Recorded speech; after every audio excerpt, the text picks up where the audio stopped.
থেকে আমরা বৈষম্যের শিকার হচ্ছি। আমাদের পদোন্নতি, আজকে আমার 20 বছর চাকরি, আমি এখনো পদোন্নতি পাইনি। এগুলো মেনে নেওয়া যায় না। আরবি আমাদের নিম্নমানের মালামাল সরবরাহ করে আমাদের গ্রাহক অসন্তুষ্ট সৃষ্টি করছে।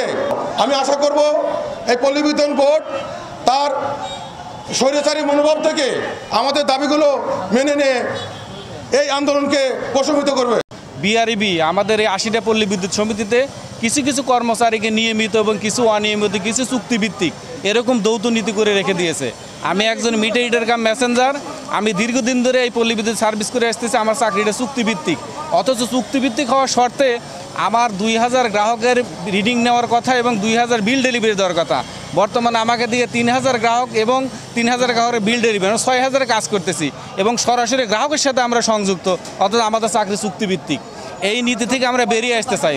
বর্তমান সরকারের যে প্রধান উপদেষ্টা এবং মাননীয় চেয়ারম্যান স্যারের মাধ্যমে, আপনাদের মাধ্যমে আমরা অবিলম্বে আমাদের চাকরি নিয়মিত করার জন্য দাবি জানাচ্ছি।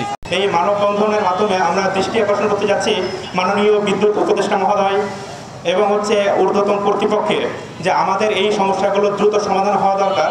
এই সমস্যাগুলো সমাধান না হলে গ্রাহক ভোগান্তি বাড়বে। একদিকে যেমন গ্রাহক ভোগান্তি বাড়বে, তেমন এমপ্লয়িদের মধ্যে অসন্তোষ দিন দিন বৃদ্ধি পাবে। তার প্রেক্ষিতে আমরা এই সমস্যাগুলো সমাধানের জন্য সকলের দৃষ্টি আকর্ষণ করছি।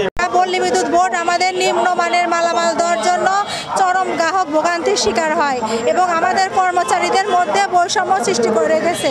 তারা আমাদের একই পদে 3 রকম লোক নিয়োগ দেয় এবং এখানে অদ্যাবধি অনেক অনিয়মিত এবং চুক্তিভিত্তিক কর্মচারী যাদের কাজ করে ঠিক মতো তাদের মনের এটা প্রকাশ করতে পারে না, তাদের সাথে আমরাও একতা ঘোষণা করেছি যাতে পল্লী বিদ্যুৎ সমিতি আর পল্লী বিদ্যুৎ বোর্ড একই অভিন্ন সার্ভিস করে চলে এবং আমরা যেন সঠিকভাবে গ্রাহকের সেবা দিতে পারি।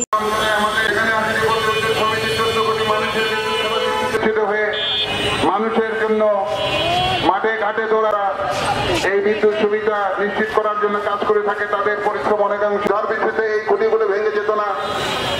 এই যে দুর্নীতি কর্মকর্তা কর্মচারী নিয়োগের যে প্রক্রিয়া, সেই প্রক্রিয়াগুলো অত্যন্ত কোনো নিয়োগ নিয়মিত, কোনো কিছু চুক্তিভিত্তিক, কোনো করে আবার দৈনিক 1400 লোকের পক্ষে এই 35,000 মানুষের দাবিকে উপেক্ষা করা, নিরবিচ্ছিন্ন বিদ্যুৎ সুবিধা নিশ্চিত করতে আমরা ইতিমধ্যে 2 তারিখে অক্টোবরের 2 তারিখে যে ডিজি সম্মান